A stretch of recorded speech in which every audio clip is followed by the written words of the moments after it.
Good. Okay, let's proceed.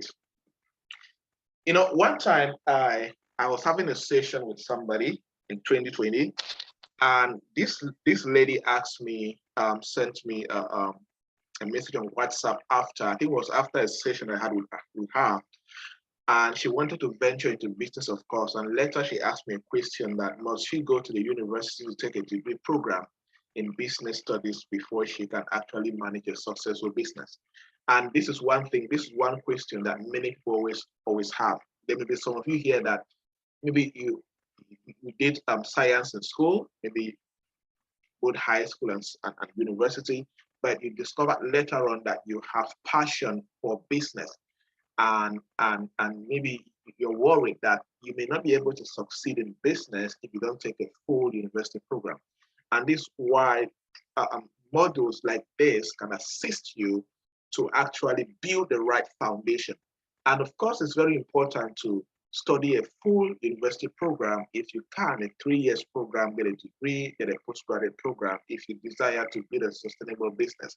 The one amazing thing about business is that you can actually learn incredible business management skills by attending relevant workshops, short trainings, and courses like this. And when I use the word relevant, it is how do I say? It communicates more in the sense that it is very important that when you are attending professional business program, it's important to be under people or professors or lecturers that have the experience of building businesses. Trust me, there's a difference. The way somebody who read business, just theory, and the way somebody who runs a business or who is an executive in a business, the way they teach business is very, very different. And that's why when somebody tells me they want to go for a business program, the training program, I always ask them, the people coming to teach, do you know their background? Do you know their profile? Are they people that have practiced business before? It is very, very advantageous to be under a training like that.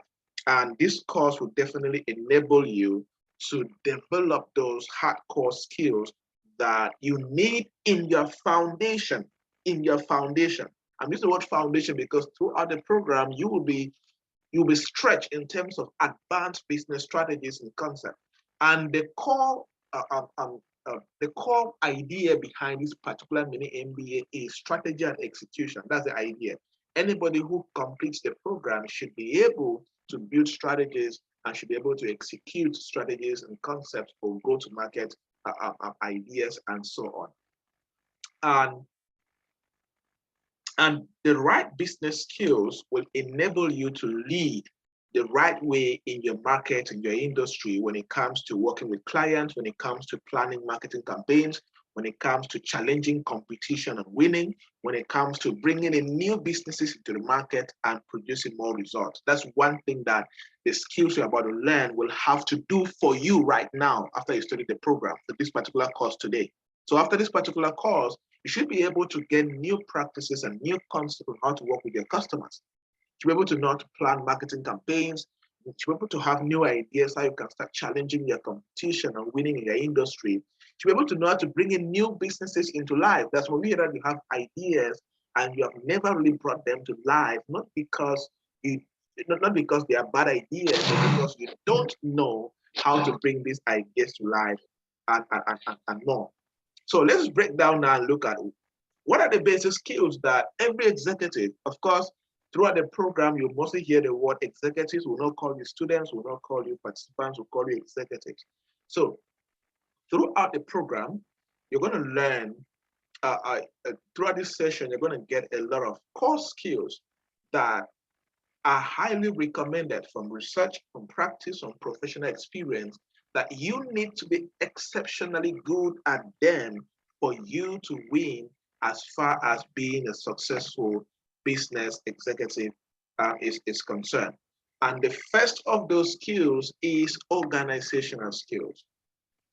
Organizational skills. When you are in an executive position, one of your most critical skills to master or to know how to make good use of includes organizational skills. To be successful in business management, you need to have good organizational skills because you will have to keep track of many things at once. You know, if you are here and you're a startup and you don't have staff, you are what they call a one-man army. You are doing everything. You are the secretary, you are the admin, you are the finance person, you are the marketer, you are everything. And one thing I love about those who start up businesses is that they end up having very good organizational skills because at the beginning of their career, they were doing everything. They were doing the marketing, the branding, the accounting, the finance, customer acquisition, customer presentation, negotiation. They were everywhere. And you have the ability to keep track of many things at once. Number two, you will need to stay on top of multiple projects and ensure nothing falls through the cracks. Yes, like there are many things could be happening right now. Even in your personal life, sometimes there are many things going on. And when you don't have organizational skills to keep things in place and ensure that nothing falls through the cracks or you don't forget anything is very, very important. So having good organizational skills as an executive enables you to keep an eye on the big picture while still making sure that all the small tasks get completed. This is very important. Many times, many executives focus just on the big picture and they don't pay attention to small important tasks that will enable them achieve the big picture that they have in mind. So if you have organizational skills, it means that you can get the day-to-day activities done efficiently, but at the same time, you have a clear vision about the next 10 years, the next 5 years, or the next 30 years, very, very possible. So the core here is keeping track of key of important things. So now I like to create exercises, list down top 5 business tasks you are focusing on this week. Very important because as an executive, if you have organizational skills, one thing is for sure that you always have core business tasks that you need to perform each week or each day to get your business functioning. For example, it could be that, this week you have an important client meeting. This week, you're going to travel to this to talk to a government official about a particular document. Or this week, you're going to have meetings with your top 5 clients. This week, you're going to have a staff meeting with your team or a marketing team. You have all the tasks that are critical to the success of your business well presented. More than 85% of my job is full-time consulting.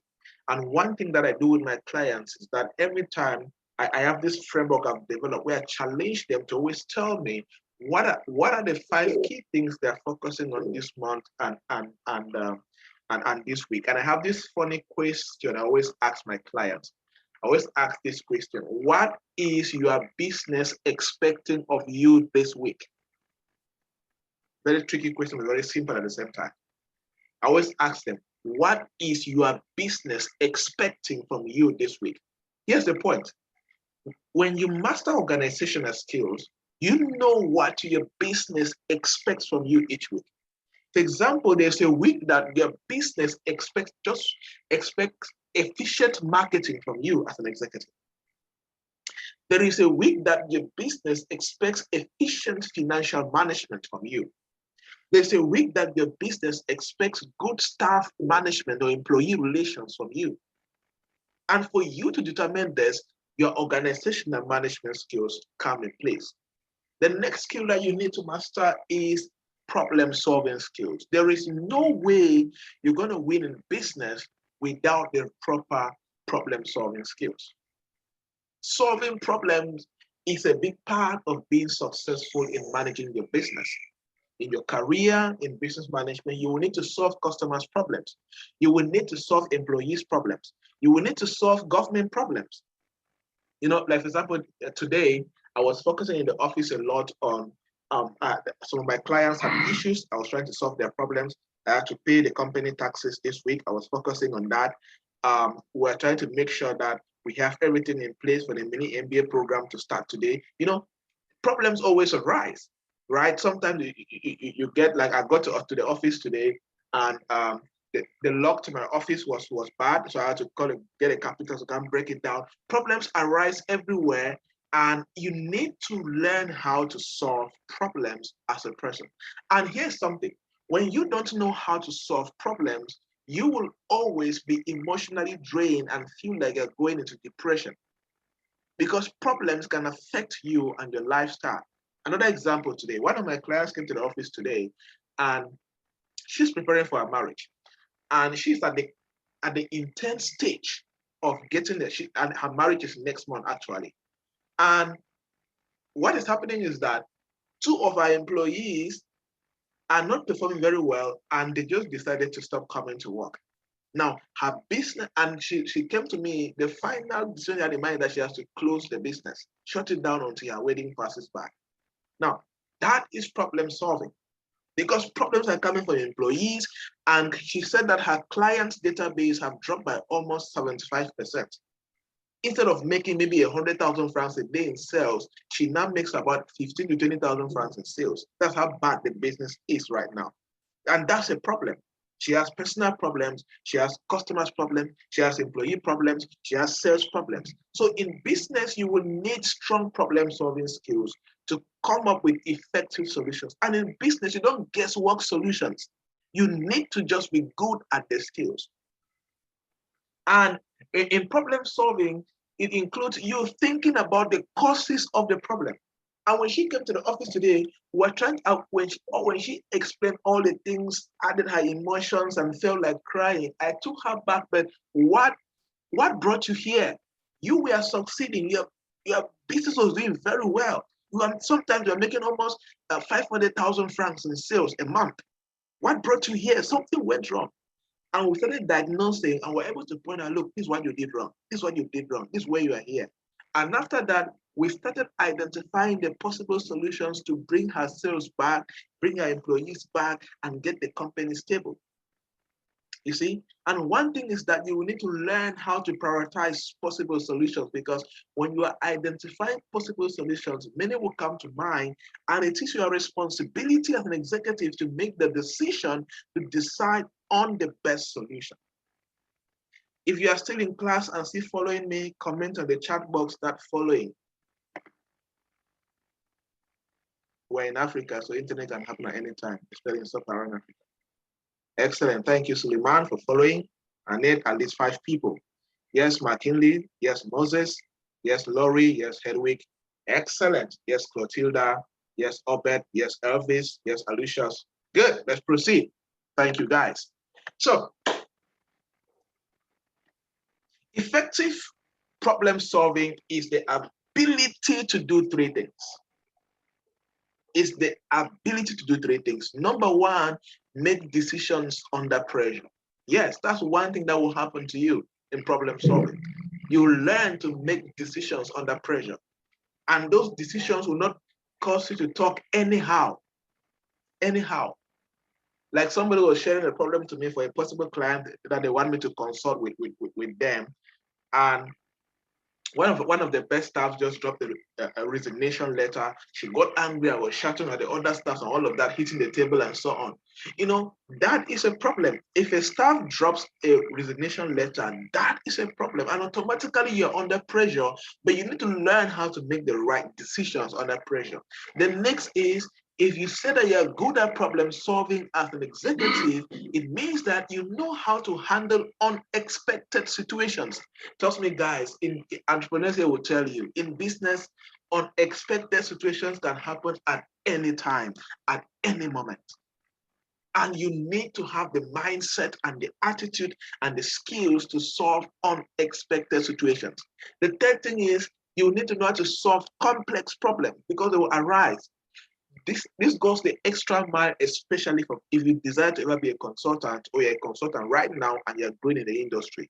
You will, in short, solving complex problems will be part of your daily food, because clients will come from anywhere. Oh, sir, this is happening. Oh, this is happening. This is going wrong. But you need to stay calm and solve complex problems on time, effectively, and at a little cost.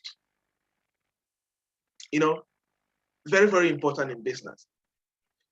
So, one thing that is critical is that there is a process that George Polier proposed, when it comes to solving problems. We have mentioned some already earlier, but he said that there are 4 steps of problem solving based on a framework that he designed.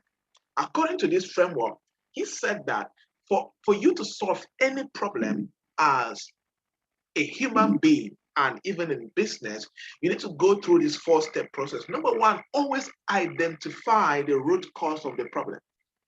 Identify what caused this problem. And when you identify that, you're able to understand the nature of the problem. And when you do that, it now takes us to step number 2 for you to devise a plan for the problem. Like, for example, let me share you a short story. Tomorrow,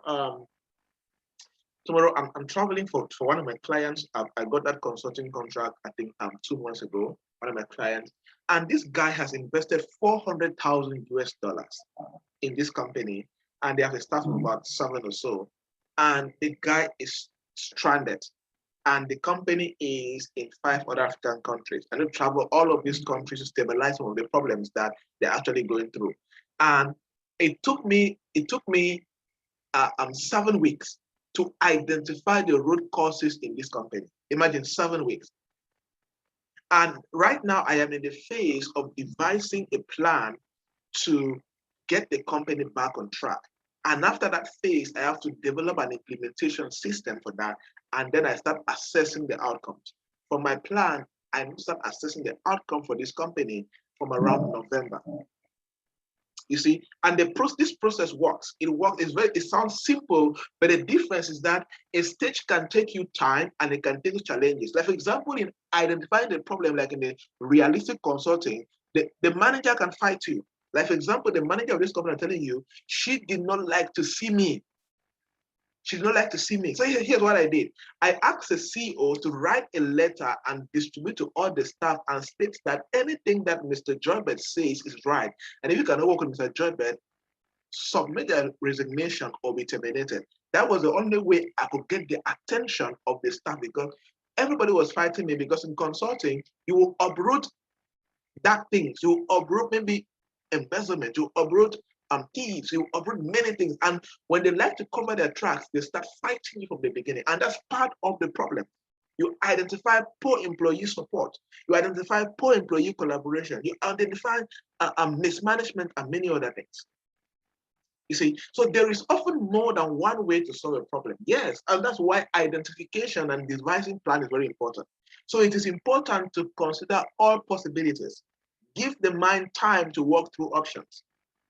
Like many of my clients will tell you, sometimes they call me and they tell me a problem is going wrong, and I'll tell them, I'll get back to you. I'll get back to you, because I need to walk through the different possibilities in my mind, and I need to look at all the loopholes. I need to anticipate what may or may not happen. And that's what an executive should do.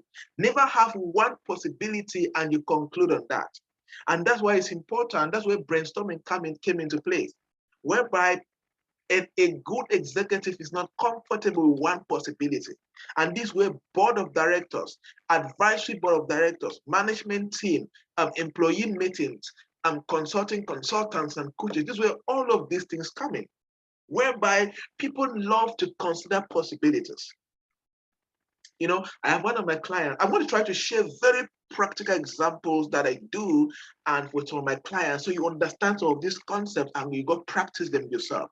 I have one of my clients, one papa in this Douala in Cameroon, where I have another client like that in Kenya, where very good company, over 300 staff. This pa, anytime that we have an agreement, he says, Joybert, I just always want to tell you what I want to do for my company, and you tell me what you think and I pay you. That's all. That's the kind of deal we have. So anytime that maybe he wants to travel and buy gold, or he wants to buy a new asset, or he wants to promote a senior staff or something, he always call me on phone and they will talk. I'm like, Pa, how are you? Pa, I'm fine. Pa will just answer, and they will like, okay, like, Joybert, I want to do this. He will explain whatever he wants to do, and then he waits for my opinion. And sometimes I'll tell him, Pa, wait, let me think about it in my mind, and I'll get back to you.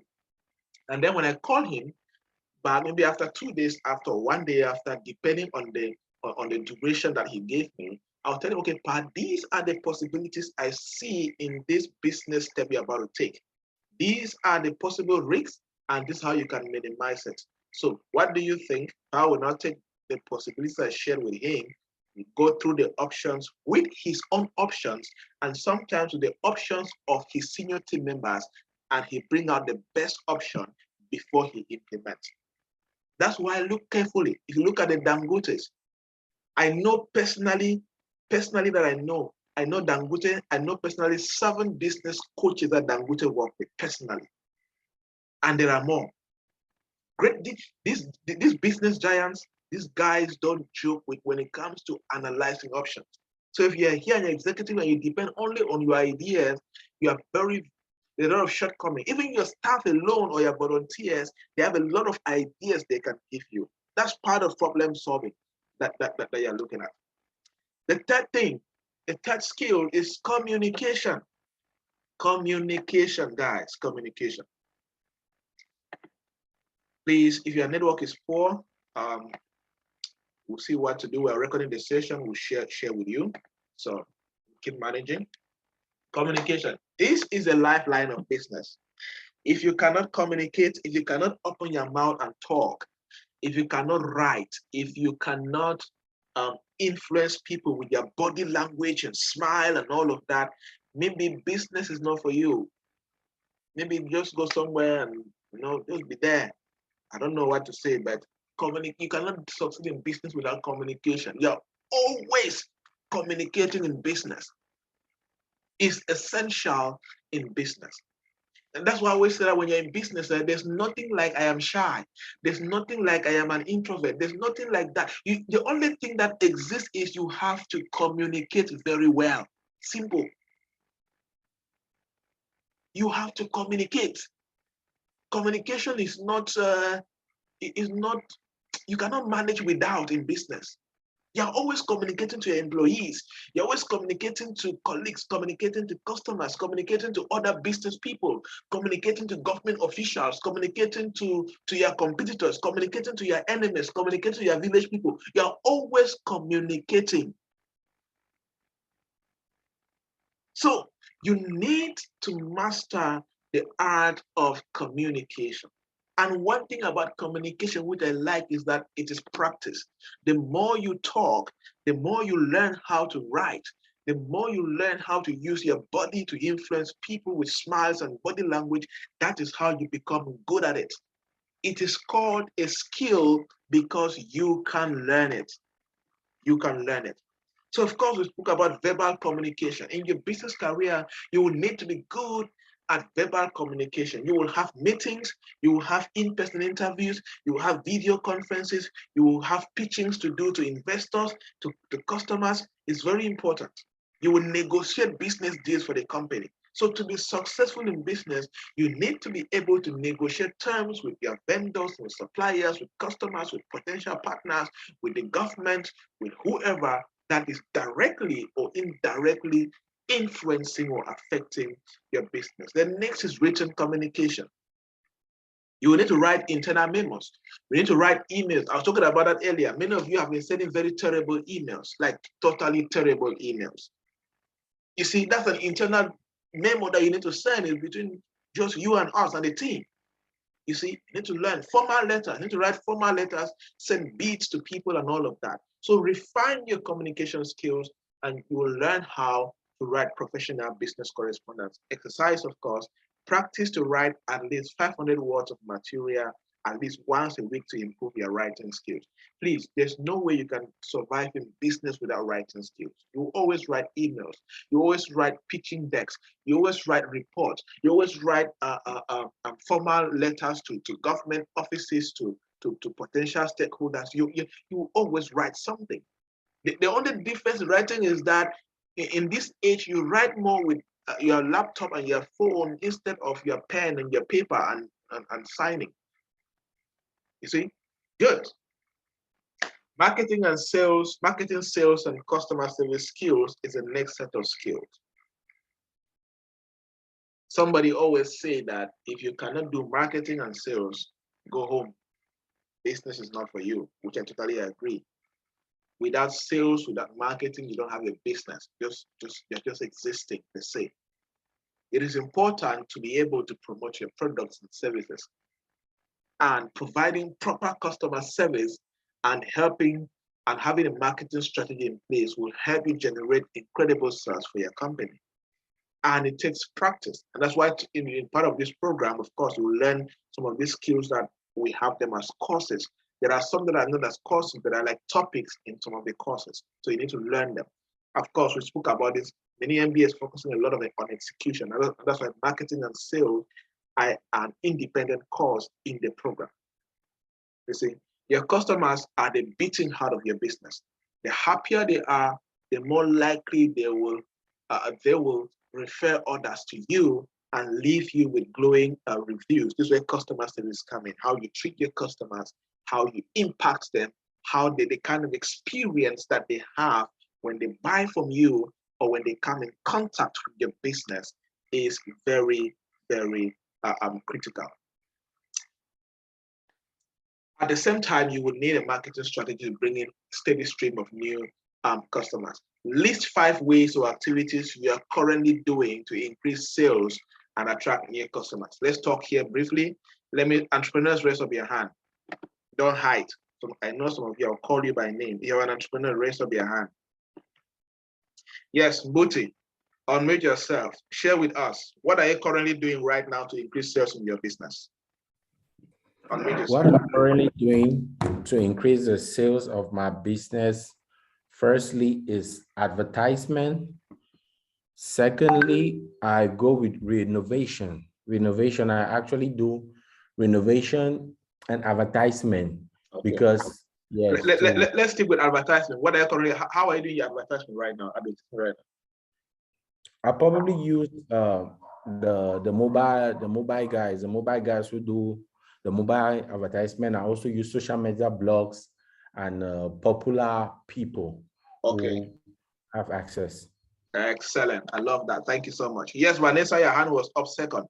Please, not that for me here, for us here, we go with proactive people. The first will raise up their hand, we work with them. We are not here to pamper people, so be very agile.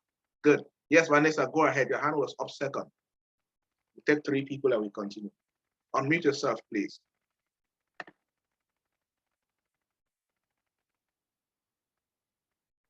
George, are you there? Unmute yourself and continue. Vanessa is not unmuting herself. Okay. Yes. For me, I have basically a single way I use for now. When I finish treating a patient, I give your treatment, I give you my business card, and I recommend you and I advertise myself to you and tell you to give the business card, the 3 business cards to 3 of your most influential people. Wow, I love that. Excellent, excellent. Good, that's good, that's good. Okay, let's proceed. Networking skills. Networking skills, very, very critical. Networking skills. Networking skills. Okay, please, I noticed when I say raise your hand, don't raise your hand in the chat box. Raise your hand by using there's somewhere that raise hand on your on a drop-down link where you see participants. Yes, you raise your hand in the chat box, I will not see. Like how these people have raised their hands here. I hope you're still seeing them. Please lower your hands, people, so that next time I don't call you up. Okay, networking skills.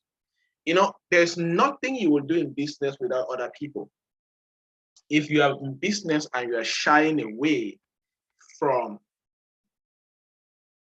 networking with different people, you are lacking a lot in business. You are lacking a lot in business. As I always say, all the money you are looking for is in somebody's bank account, is in somebody's pocket. You need to know them, connect with them, tell them what they need to hear, and take your money. What I mean is, when I say tell them what they need to hear, is sell your value to them, connect with them, sell your value, and get paid. Building relevant relationships automatically influence the growth of your business. Some may not be customers, but there are some that can endorse you. There are some that can recommend you. There are some that can help you get a contract. There are some that can stretch you. Very, very, I would like to share this, my story. I think I have sample evidence here. One time I was traveling to Liberia to go speak in an event, and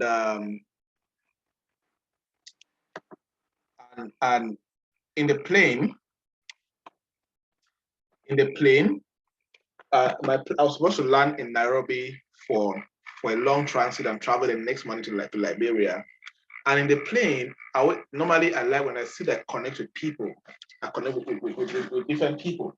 And in the plane, I was able to meet this guy. I introduced myself to the guys by the left and the side. And then there was this guy by me, young like me. And so I connected with him easily. And I introduced myself, I was started talking and so on. And he introduced himself to me as the East African regional manager of a top company. I was like, wow, really? And we spoke, a mobile phone company. We spoke and introduced myself. We spoke about our work and all of that. I realized that I was a business trainer and a consultant and all of that. While we landed and we were checking out, he said, Joybert, I'm having a meeting with my senior team members on Monday. It was a Sunday. I'm having a meeting with my senior team members on Monday. And I'd like you to come around since your flight is right at 2 p.m. Come around and talk to them. So by around 9 o'clock, he sent his driver. The driver came around, picked me up, nice BMW Jeep and so on. And we went, and I just spoke about basic things to the team about 30 to 45 minutes. I spoke about efficiency in the workplace, collaboration, some techniques, some strategies, and so on. And that was all. And when I was leaving, this man gave me an envelope. And when I got to my hotel, I noticed that it was $1,000 in that envelope. You see how networking with somebody open doors? Networking with somebody open doors. These are still the dollars like this. I think it's over $300 still left from that money. Can you guys see? Right? So there's a lot of power in networking. And I've made a lot of deals. I've seen a lot of deals with people in the plane, with people in buses, anywhere. As long as I see you, I find a way to connect with you, so I'm able to build a business. So, and one thing about networking is that you can build networks that can enable you to defend or to protect your brand. You can decide and build networks with political leaders. You need that referential power for your business. So, an exercise there for you, for everybody. List 5 types of people you need to connect with in the next 1 month, who you need to take your business to another level. Follow this. This is a simple exercise. Follow this carefully. Look, I don't care who you are right now or where you are right now. All of you here, there is one person, there is something you need in your business, and there is one person that if you connect with that person, it can change what you're looking for. Let's say you need investments. You need a bank to invest in your business. And just your ability to connect with the right bank manager can get you an investment to fund your business. Maybe there's a document, there's a license that you need from a government ministry in your country. And just your ability to connect with somebody in that ministry can facilitate the issue of that license for your business. Somebody always say that you are just a connection away from your breakthrough. So list these 5 people. Every business needs a new set of people to take the business to the next level. It could be a political leader, it could be another business figure, it could be a journalist, it could be a finance person, it could be a lawyer, it could be whoever. You know where your business is right now, and you know what you are seeking to achieve. List 5 ways you will connect with these people and provide deadlines. So you can say, you know what, another way could be, you are going to book an audience with them in their office. That could be a way. I put a deadline, okay, before September 30th, you're going to book an audience with this person and go talk to them. Maybe you can say, you know what, you're going to take them out for lunch. You see, let me share another example. One of my very close friends wanted to meet some people in this country, top powerful people. So he has access to one of the former ministers of Cameroon. And he went to this man and said, he wrote down the names of the people who would like to meet in this country. And he submitted this minister and said, Pa, can you assist me to meet these people? Unfortunately for him, the minister had personal relationship with all the powerful people he listed in that list. What did the minister do? The minister wrote personal letters addressed to them, endorsing that this young man is a great man. Whatever he needs, give him. That was all that was in that letter. I mean, the guy left my office, I think it was on Friday or Thursday, and he came to Douala to meet some 2 people that were endorsed by this person. You see, and it was after we had a one-on-one session, and I was telling him about something about his business on the next level, and he decided to do that. And now his business is on a different level because he's getting almost the right contracts that he needs for his company. Who do you need? And how are you going to connect to them? Find a way. You're an entrepreneur, you're an executive. Executive entrepreneurs find a way around things. Practice these things and you will see how your career and business will start shaking. Decision making. Decision making.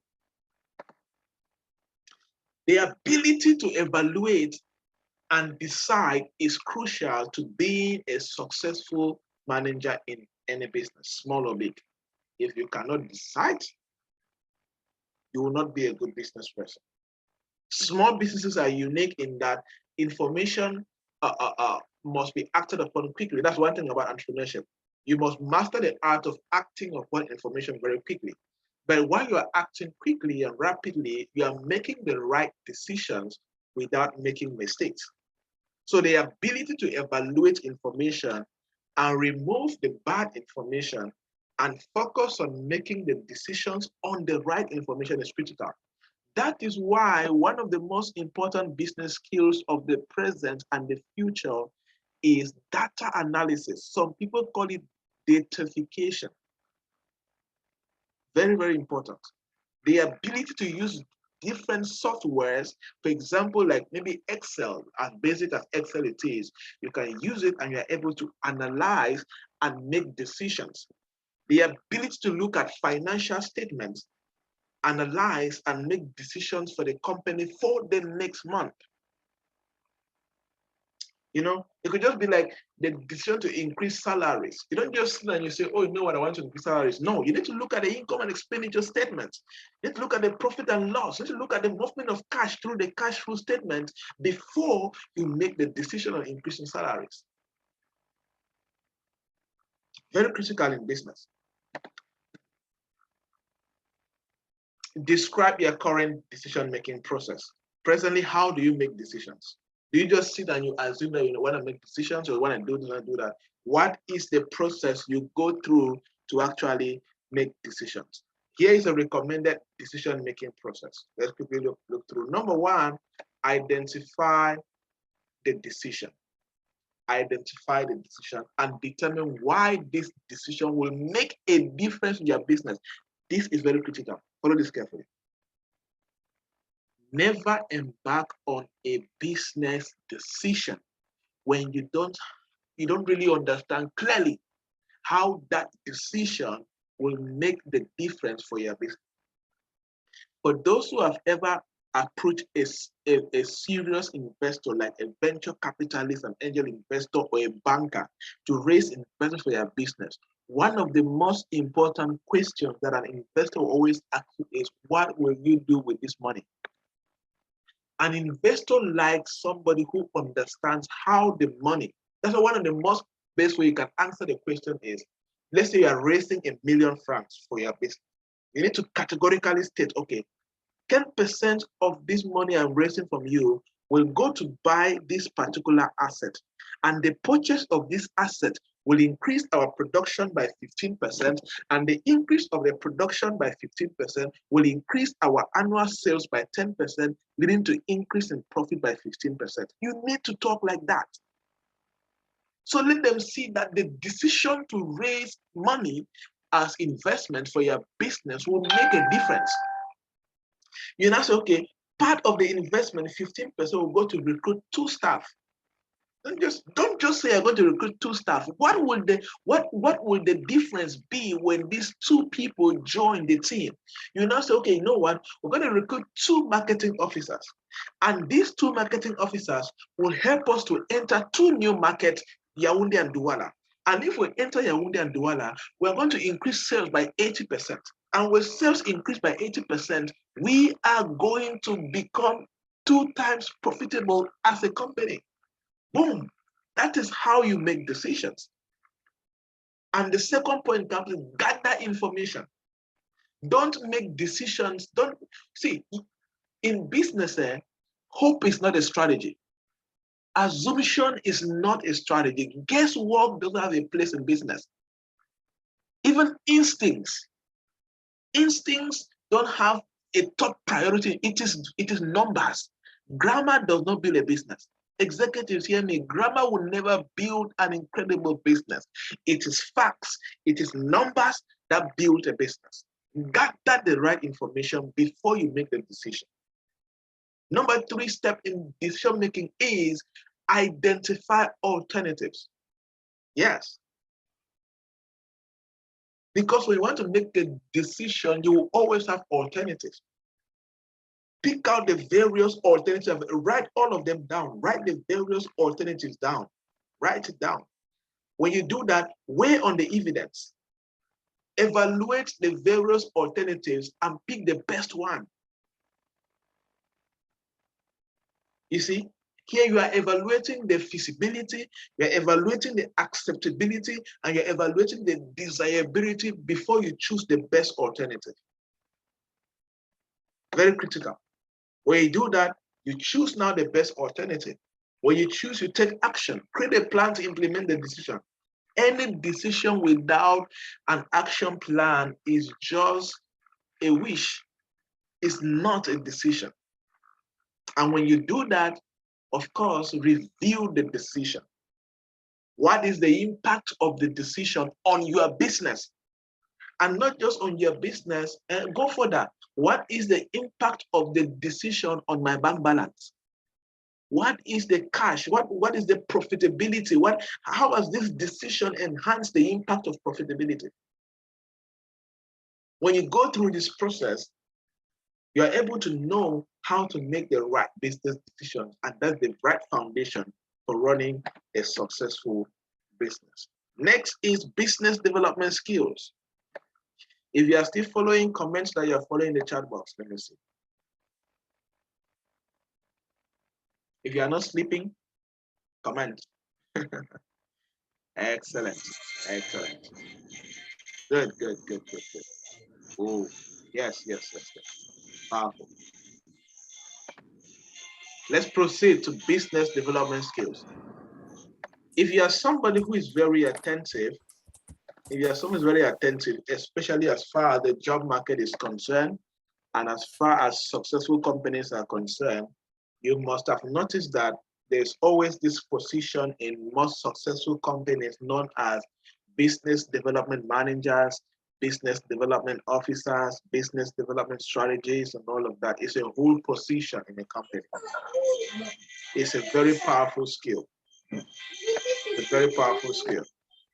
From Google to Facebook to Microsoft to Dangote to your local businesses, to MTN, to Orange, to any company around you, they have business development managers.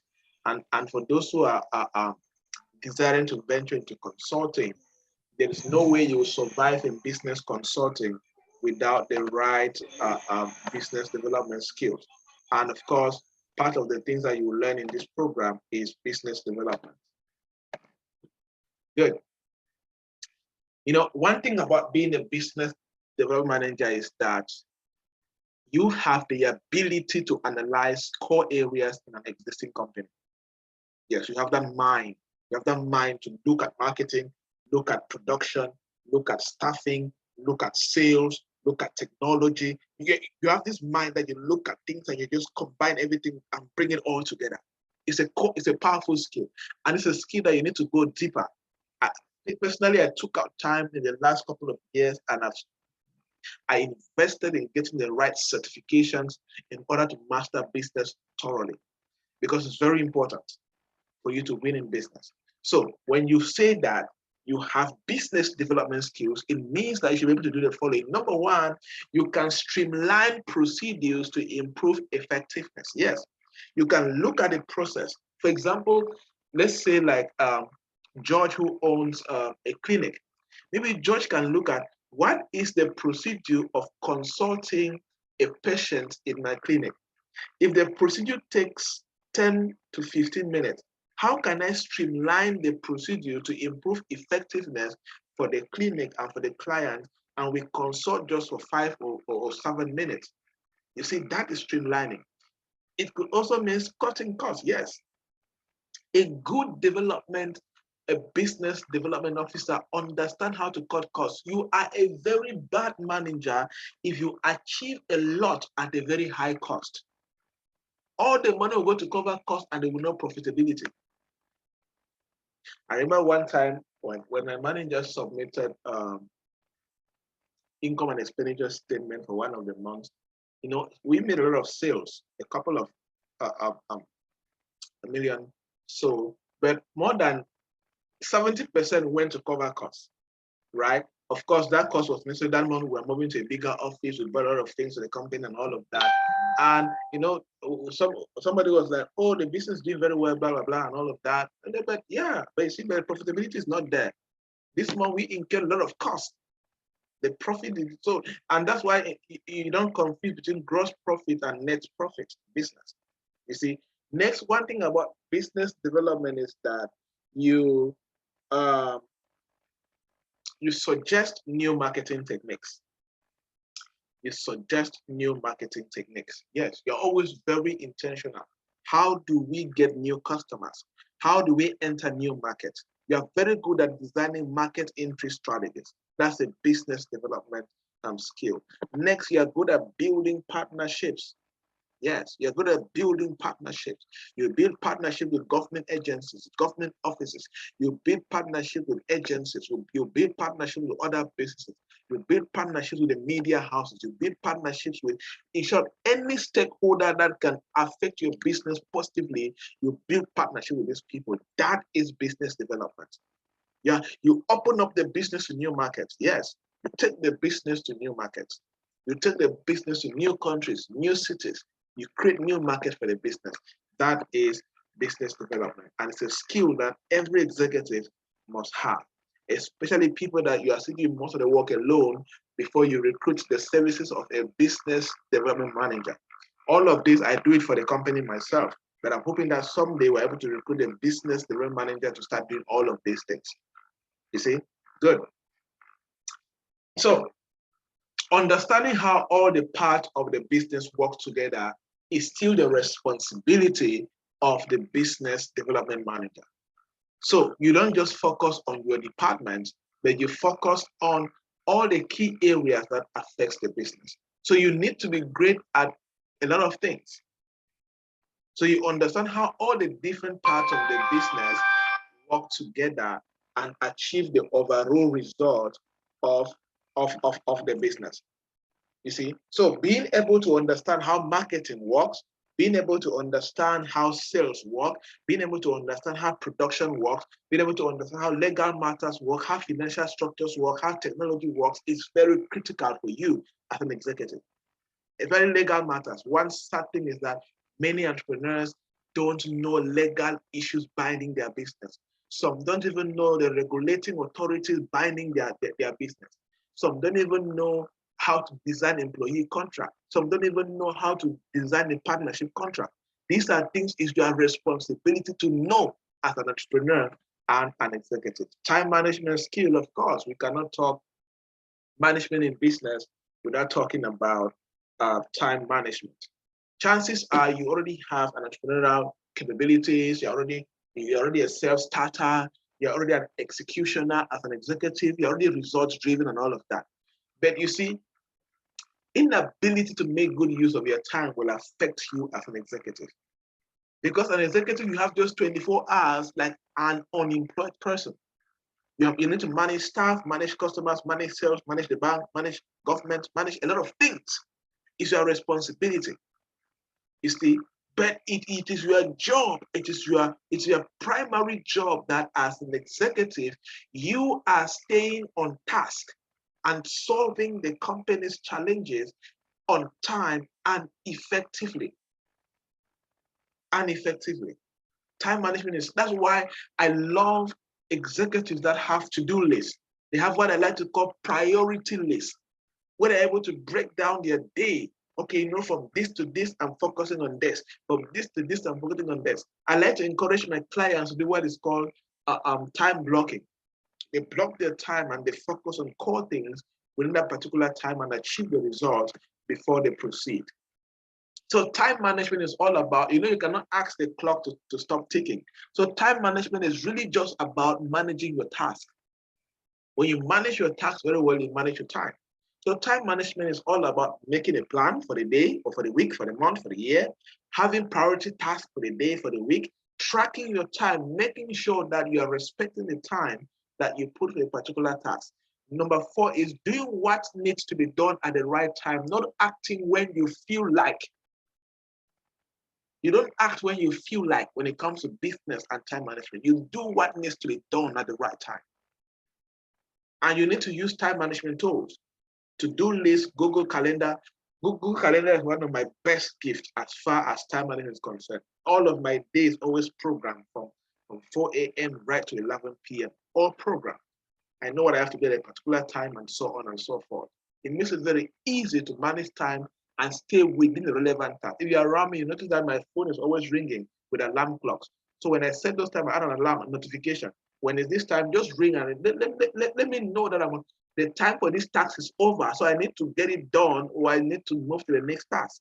As simple as that. It's very critical for an executive because they are doing a lot of things within the same 24 hours that a madman has, an unemployed person has, a job seeker has, a student has, but you as an executive, you have a lot on your hands and you need to manage the same 24 hours.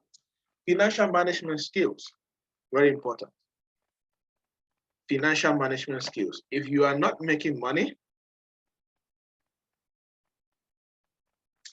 if you are not making money, you're not in business. You're not making money, you're not in business. You don't have an idea, you're just a founder. You're not yet an executive, trust me. You see, there's a difference between a self-employed, a founder, a director, and a chief executive officer. Majority of people call themselves CEOs when they are not CEOs. There are 2 primary things that makes you a CEO. Number 1 is the ability to make money. What you call as a CEO is making money. Number 2, which is the most important actually, because you can see the CEO of a non-profit.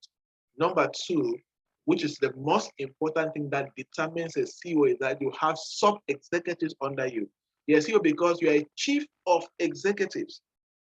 You are a chief who's managing other executives. So you have, let's say, head of accounting, you have head of operations, you have head of administration, you have head of marketing.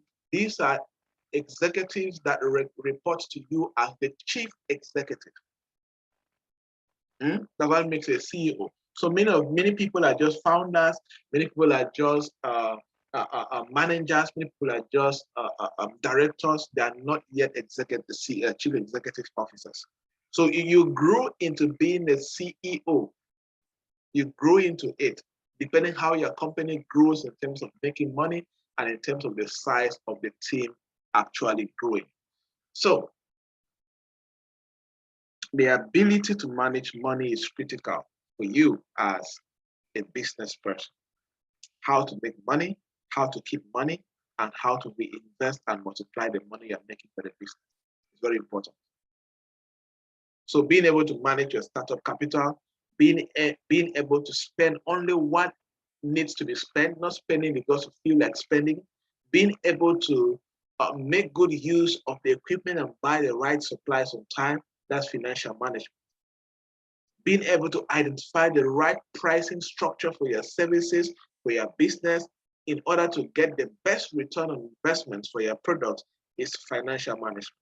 Being able to carry out reserves, being able to calculate depreciation, being able to to reinvest part of the profit into the company, being able to know how to increase salaries, being able to know how much to keep in the bank as reserves for emergencies, being able to handle taxes. This is part of financial management. That is your responsibility as an entrepreneur and executive. And that you need it for you to win. So financial management exercise, how do you currently manage yourselves? Do you have a recording system? Do you have a system where you record sales? These are the sales that came in this month. These are the sales that came in this week. Do you have a system to record that? Do you have a business bank account? This is one thing I do. I pay attention. If I'm consulting with you, the first thing I do is you have to separate your personal account from your bank account. Very important in financial management. And money for the business should go straight to that account. What do you do with your profit at the end of each month? Yes. First of all, you calculate monthly income and expenditure statement for your business. Number three is irrelevant for you if you don't have a monthly income and expenditure, because you don't even know whether you're making profit or you're making a loss. For those already doing that, how do you divide your profit for the month? How do you do that? I always advise my clients to do two critical things with their profit. Number one, reinvest a percentage of the profit in the company. Number two, have a reserves account where you save a percentage of the profit into that account, so that you can use that account to absorb shock. You can use that account to scale the business when a need arises. Number three, have an expansion percentage, money you keep aside to use to expand the business. Reinvesting, you can reinvest to buy equipment, you can reinvest to paint the office, you can reinvest to do some things, but expansion income should be kept separately. It takes intentionality to expand a business. Don't just say, I wake up one morning, oh, I think I should expand the business. Administration. These are people that also don't have PAs. If you don't have a PA, you don't have an admin assistant, you don't have a secretary, you must be good with administrative skills. You must be good with what? You make sure you are your own PA, you are your own admin assistant, you are your own secretary, you are your own self. Let me tell you a short story that I used to do several years back. Several years back, I used to have emails for an email for the front desk and an email and the CEO's email. So when you contact me for a service, I'll send the email of the front desk or the secretary. When you write that email, I'll go and reply myself. And in that email of replying, when I reply, I'll add the email of the CEO to that email. And I said to you, oh, please, for the next step, please kindly contact our CEO. Meanwhile, I'm the same person. The person that received the email and then send me an email officially and I start acting as a CEO, right? That's administration. That's administration. But there are some things that I pass to the team. Okay, handle this, this person can handle this and all of that. You see, you get to grow in that. And that's the benefit of being a startup. You learn all of these things and you can do it. You see? So when you cannot afford a secretary who can sort out some things for you, who can organize your office for you, who can clean your office for you, for example, who can file your papers for you, who can send emails for you, who can run errands to other offices and pick things for you, who can file contracts for you, who can go pay taxes, who can go pay bills for you, water bills, electricity bills, who can do all the admin work. You need to know how to do it. You need to know how to, like, for example, we pay taxes. One of the things I do, I need to know how much I need to pay the taxes. I calculate to be sure I get the money. They go pay taxes, come and give me the tax payment documents. Life continues. But a few years back, I'll go and stand in the line in the tax office to pay taxes. You see, it's important. And this one thing about a business, you are not yet a very advanced business person if your country is not enjoying part of your money as taxes. It is business ethics for a serious company, for a serious entrepreneur to pay taxes. Tax avoidance is a crime, punishable. So avoid that. You never know who is looking at you. You never know who's looking at you. So pay attention to that. And that's part of our administration. Good. So you need to do all the work in terms of billing, printing invoices, collecting payments, managing receivables, going to buy office stationaries, and all of that. That is administration. Once you get admin officers, you need to do that. Digital marketing skills.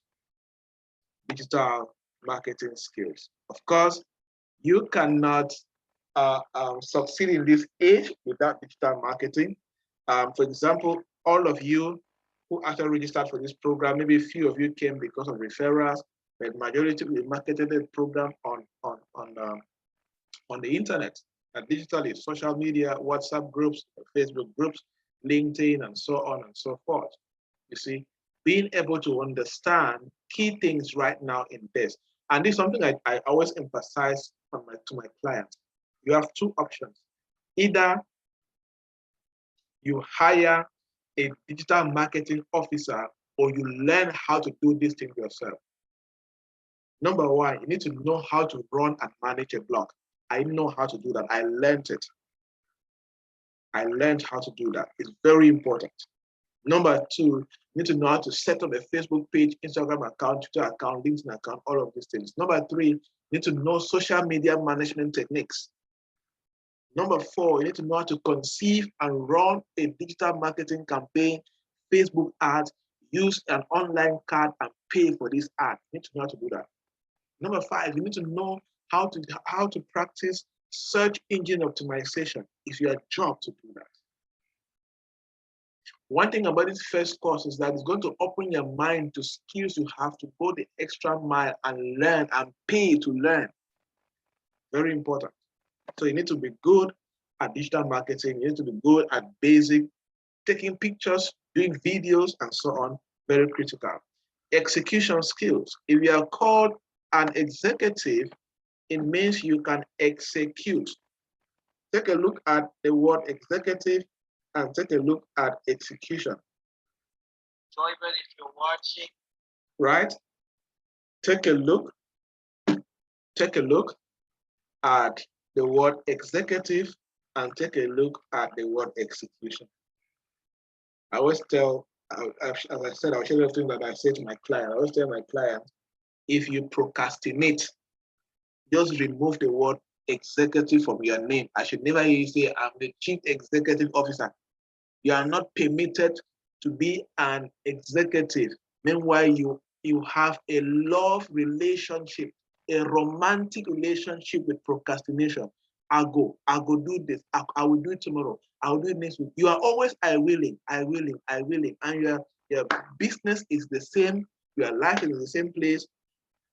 You execute in total. Now, you get the job done and move to the next task. Business is about getting things done or you go home. And as an executive, as an entrepreneur, you should never confuse motion with results. Because you are active, because you're busy, doesn't mean that you are productive. Executive produce results. You have the special ability to cut through confusion, dodge any collisions, negotiate compromises, take the required actions, resolve and get the job done. Therefore, executives have no business with procrastination. I hope you're getting me. You have no business with procrastination. You have no business doing things because you feel like doing it. You discipline yourself and get it done when it is supposed to be done. Procrastination kills execution. Confusion kills execution. Poor commitment to result kills execution. If you are procrastinating, if you are a confused person, if you are poor at being committed, you have no business being an executive. You need to delete these things from your life to produce results as an executive. The skill of tenacity, yes, very important in business. You cannot expect to succeed in business without tenacity. Tenacity is the persistence never to give up, even in the face of difficulties. This is a very important skill in business. Because in business, failures are inevitable. Things will happen. Things will happen. Mistakes will happen. You're going to make mistakes. I make mistakes. Come on, I make mistakes. You see? But you, as a good executive, as a good entrepreneur, you need to know that when these mistakes happen, you need to eat them for breakfast, eat them for dinner, and build tenacity and keep it going. And patience is a vital aspect of tenacity. In business, there's no such thing as overnight success. There's only tenacity, commitment to result and strategy, and keep your head up high and you keep going. So you need to be prepared for slow movement. You need to be prepared for challenges. You need to be prepared for results not happening. But whatever happens, you need to be very, very committed and build the right tenacity to produce results. As I always say, in business, any other thing is permitted to happen. Anything is permitted to happen, but one thing is not permitted to happen. You are not permitted to give up as an executive, as an entrepreneur. You can change strategy, you can change tactics, you can change whatever, but you are not permitted to give up on that dream that you have. You can improve, but you are not permitted to give up. You can become better, but don't give up. Very important in business. Courage and risk-taking is a skill that you need to succeed in business. In order to harness the power of creativity in business, you must have the courage to act on your great ideas and plans. It takes courage to execute. It takes courage to act on new things. It takes risks to embark on something you don't know how it's going to happen, but you embark on it fully based on the data that you have. It is important to research and do due diligence and all of that. It is important. But after you have done research and due diligence, you must have the courage to take an unknown step and try things that you are unfamiliar to you. They are unfamiliar to you. You can take steps to go to a new country you are not used to just for business. You can take steps to go to a new town. You can take steps to do many things. There are some things in business that will never happen to you until you take the step to move ahead. In the words of John Burroughs, leap and the net will appear.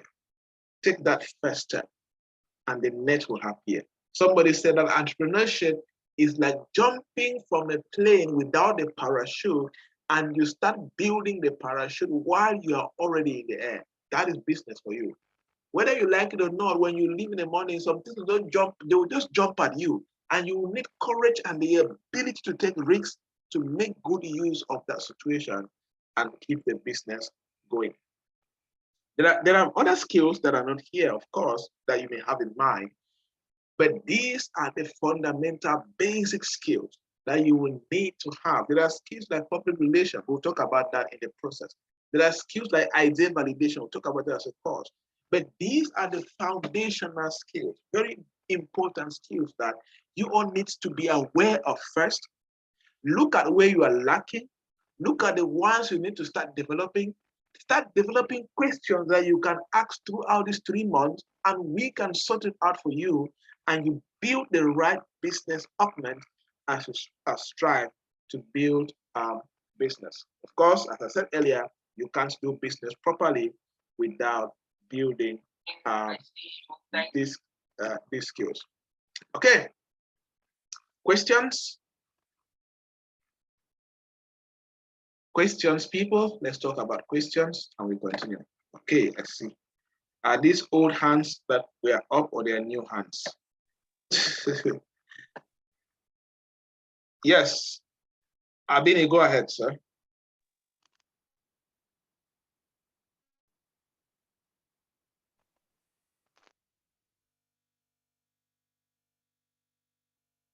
I think your network is a bit shaky.